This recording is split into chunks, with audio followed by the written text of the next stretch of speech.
I stood in the middle of the kitchen, clutching the letter in my hands, holding it like the most precious trophy. My acceptance letter to the university. I had passed my exams with flying colors, passed all the selection stages, and got a place at one of the best universities in the country. I thought my parents would be proud of me. I expected at least smiles, joy in their eyes.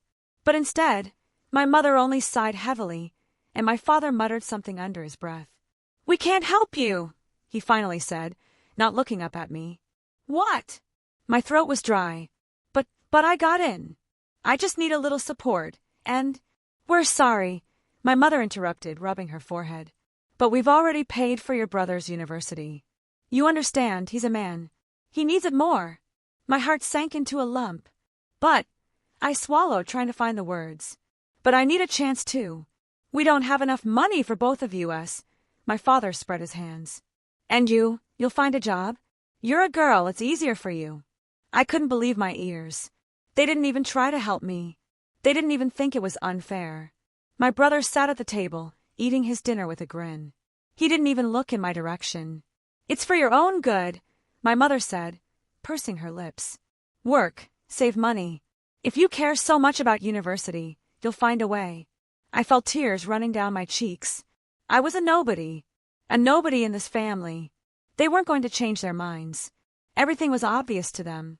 I took a deep breath, clenching my fists. "Okay," I finally said. "If you don't need me now, don't come to me for help later." My words had no effect. They just continued their dinner as if I had said something stupid. But at that moment I made a promise to myself I would succeed. Without them. And one day they would regret their choice. I left home the next morning with only one thought. I needed to find a job. University was postponed indefinitely, and the hope for help from my parents had evaporated completely. I walked the streets of the city with printed resumes in my hands, going into every cafe, store, office that could hire a girl without an education. "We don't need employees," I heard over and over again. "You have no experience," they repeated in other places. A few hours later, my legs ached from fatigue, and my soul was crushed. But I was not going to give up. I found a job as a waitress in a small family restaurant. The salary was minimal, the schedule was grueling. I came home late at night, completely exhausted, with aching arms and aching back. And my brother studied at the university, lived on money from his parents, drove a car that his father bought for him. "He has a great future ahead of him," my mother would say when I would accidentally run into her on the street. And me? I couldn't stand it one day. She looked at me with a little sympathy, but without a drop of regret. "You're strong. You can handle it," she answered, shrugging. "And he needs more support." Support. I held back the anger that was boiling inside. I was ignored. I wasn't considered worthy of investment. But one day, everything will change. I worked. I saved every penny. I studied materials online. I secretly prepared for exams because I knew my chance would come. I wasn't going to stay at the bottom. I will rise above everyone. And when my parents realize how wrong they were, it will be too late. A year passed. A year of exhausting work, sleepless nights, and a constant feeling of injustice. I worked 6 days a week, and on the 7th, I didn't rest but studied. In my free time, I read books on finance, watched online courses, studied business models. My parents continued to live as if I didn't exist. My father was proud of my brother. "He's a smart, goal-oriented guy," he told everyone who was ready to listen. "He'll soon get a diploma, open his own business, and become an important person." My mother supported me. "He has an entrepreneurial streak. You'll see, he'll make us rich." I learned all the news about the family by chance. For example, when I met acquaintances on the street who asked in surprise, "Why aren't you with your parents?" I smiled and answered, "I have a lot of work." My brother was their pride. I was nothing to them. But no one knew that during that year I had saved enough money to go to university on my own. No one knew that I had already found a job as an assistant accountant in a small company and was planning to quit waitressing. No one knew that I was no longer the scared girl who was kicked out of the house for my brother. I was building my own future. Unlike my brother, who lived at someone else's expense. I wasn't just surviving. I was preparing for revenge. While I was gritting my teeth and building my future from scratch, my brother was enjoying life. My parents invested in his business. They said this word with pride, as if he had already become a billionaire. He has real entrepreneurial talent, my father admired, telling the neighbors. He works a lot, but he has big plans, my mother added. What were his plans? To buy expensive clothes, to visit elite clubs, to brag to his friends that he had startup capital because his parents believe in him. I found out about this by accident. One day I was serving customers in a cafe and heard a familiar voice. I told my father that I needed another tranche, otherwise the business would not take off. He transferred me $5,000 without asking any questions. I froze. At the next table, my brother was sitting in an expensive suit, cheerfully telling his friends how easy it was for him to make money. I'm just learning the market, he continued. You can't just rush into business without preparation, right? My friends laughed. So you're just relaxing on your parents' money? I call it a smart approach. I tightened my grip on the tray. My parents kicked me out because I should be able to handle it myself, but they endlessly sponsored my brother. Was it mad at me? No. I just knew that sooner or later he would face reality, and I would be there to see his world crumble. Years passed. I didn't wait for news about my brother. I had no time for it. The first few years I worked without sleep or rest, trying to build my life from scratch. During the day, as a waitress in a small cafe, at night, I worked part-time as a freelancer. I took any job that gave me at least some financial stability. Sometimes it seemed to me that it would never end. But then something changed. I started earning more. I started to afford better housing, better things. I created my own business. I became independent. And then, like a bolt from the blue, the phone rang. I didn't even immediately understand who it was. My parents' number had long been deleted from my phone. Daughter, my mother's voice was trembling. You must help us. I was silent. It's urgent, she begged. We're in a terrible situation. I wasn't going to make it easy for her. What happened? It's your brother, my mother managed. Of course. I heard my father pick up the phone and speak in a more authoritative tone. We put everything we had into him, he said, as if it were my problem. He was growing the business, but it was harder than he thought. He was growing the business, or burning through your money. I asked. There was silence on the phone. It doesn't matter, my father said nervously. The money ran out. The house, he swallowed. We had to sell the house. I raised an eyebrow. You sold the house for your brother? He had to succeed. I couldn't help but chuckle bitterly. They had sacrificed everything for him, and now he's left them with nothing. He can't just leave us, the mother muttered. He's our son. I took a deep breath. This is justice. This is the moment I've been waiting for years. But the game was just beginning. I slowly digested what I had heard. They sold their house for their brother. They invested their last money in it. And now they are homeless. And for the first time in many years, they remembered me.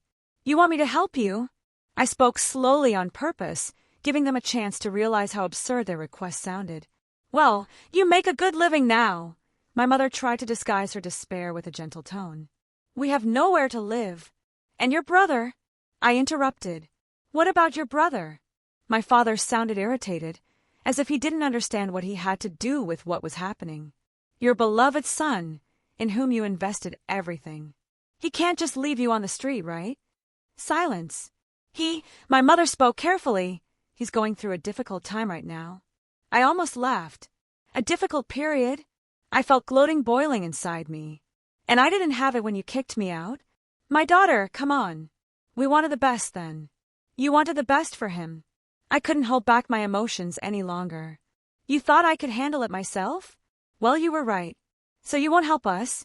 My father's voice was firm, but there was fear in it. I didn't say that. I paused. But if you want to get anything from me, then first answer me one question. Have you ever regretted how you treated me? There was a tense silence. I could even hear their breathing in the receiver. Yes, my mother muttered after many seconds. We were wrong. I felt something inside me turn over. But it wasn't enough. I'm not done yet. I was silent. Did I want this moment? Yes. Did I think I would hear these words from my parents? No. But their admission was only the first step. You were wrong. I repeated their words. But if you really want me to help you, you will have to prove that you have realized it. Of course, we will do everything you say, my mother answered hastily. Oh, I had no doubt about it. Now that they were in a vulnerable position, they were ready to dance to my tune. Okay, I paused. Then let's remember everything. What? My father asked, confused.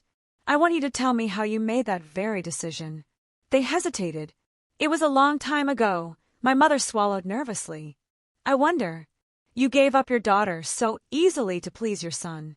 I want to understand what was in your heads then. We thought that. My father stopped short. Speak. I made my voice firm. We thought you could handle it, my mother finally muttered. I laughed. Oh, so I'm strong and he's weak? They remained silent. How interesting. You raised him for so many years, gave him everything, and now that he's failed, he's not even trying to save you. He's just confused. My mother tried to justify her brother. Confused? Or is he just selfish? I didn't leave them a chance to escape the truth. They remained silent again. I felt satisfied. I was in control of the situation now.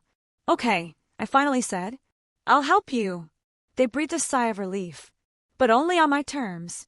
And believe me, my terms weren't the most pleasant. I saw the relief on their faces, but it only lasted for a few seconds. We agree, daughter, thank you. Mom reached out to me, but I took a step back. Wait to thank me. First, listen to my conditions. They looked at each other. I wasn't going to just give them my help. I wasn't going to make them feel like they could take advantage of me again. First, you don't call me your daughter anymore. Children are people who are loved and supported. I was a resource for you that you could throw away. Now you are just people who need help. The parents' faces lengthened. Second, you must sever all ties with your brother. I won't let you give him what belongs to me again. But he is our son, Mom objected weakly. I raised my hand, silencing her. If I find out that you contacted him, your help will end immediately. My words were icy. They knew I was serious. Third, you will work. No handouts. I will arrange for you to work in the minimum positions, and you will earn your own living. Work! Father looked as if I had suggested that he dig his own grave. What is it hard? I chuckled. It was hard for me too, when I started from scratch. But no one helped me. It's humiliating, Mother muttered. It was humiliating to throw my daughter out of the house. I looked straight into her eyes. They swallowed. Do you accept my conditions or leave right now, and we will never see each other again? I gave them a choice. But the choice was obvious. We agree, Father finally squeezed out. I nodded. Great. Tomorrow at 6 a.m. you go to the interview. And welcome to the real world. I arranged to meet them at the building where I had found work for them. They were to work as cleaners in a large office center. And this was not revenge. This was the reality that they had ignored their entire lives. Exactly at 6 a.m. I drove up to the building and saw my parents. My mother looked like she was about to burst into tears. She was standing in an expensive but worn coat, clutch in her hands, which was more suitable for a social event than for cleaning. My father was tense. His face was sour, but he was silent. You're not late. Good. I got out of the car and gestured towards the doors. Do we really have to do this? My mother's voice was shaking. Yes. You said you agreed. They swallowed and entered the building. I watched as the manager gave them uniforms. There are lockers. Leave your things, the woman said. My father froze, looking at the uniform in his hands. Should we wear this? Do you need money?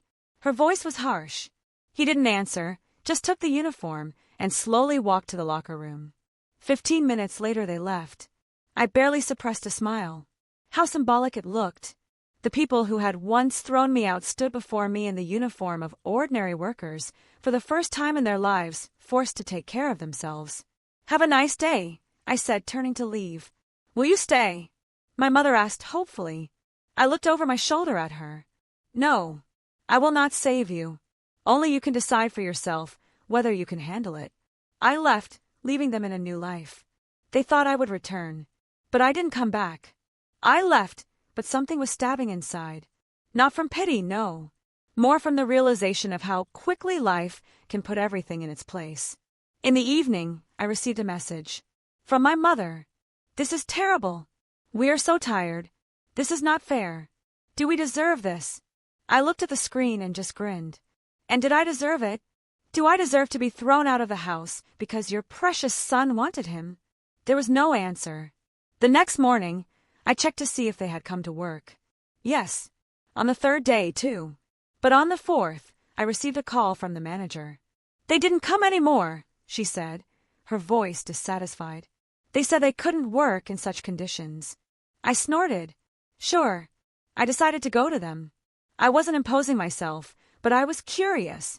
When I entered their room, I saw my mother lying on the bed with a wet towel on her forehead and my father nervously smoking. You don't work? I asked coldly. My mother jumped up. We can't. It's humiliating. We're not made for this. I crossed my arms over my chest. Oh, really? What were you made for? My father threw his cigarette into the ashtray. We're used to living differently. We can't just start working like like ordinary people. I narrowed my eyes. My mother shuddered. We're your parents, she said quietly. You can't leave us like this. I shook my head. I can. I already did it. She sobbed. They still hoped that I would take them back, that I would open the door to my life, as they once closed it in front of me. But I wasn't going to do that. I turned around and left, and they stayed, in complete emptiness. A week passed. I didn't call my parents, and they didn't call me either. But news of them reached me in a different way. The motel manager told me they hadn't paid for the next few days. They were evicted. At first I was curious about where they had gone, but I quickly got an answer. One evening, walking home from work, I saw them. They were sitting on a bench near the mall, huddled together, with big bags next to them. My parents. Once proud, confident that they were above everyone else. Now just homeless. I stood a few meters away, hiding in the shadows. They didn't see me. I heard my father grumble. We have to do something. But what? My mother answered in a breaking voice. We have nothing left. My father clenched his teeth. We need to find her. I shuddered. I knew what they meant. They were looking for me. Not because they loved me.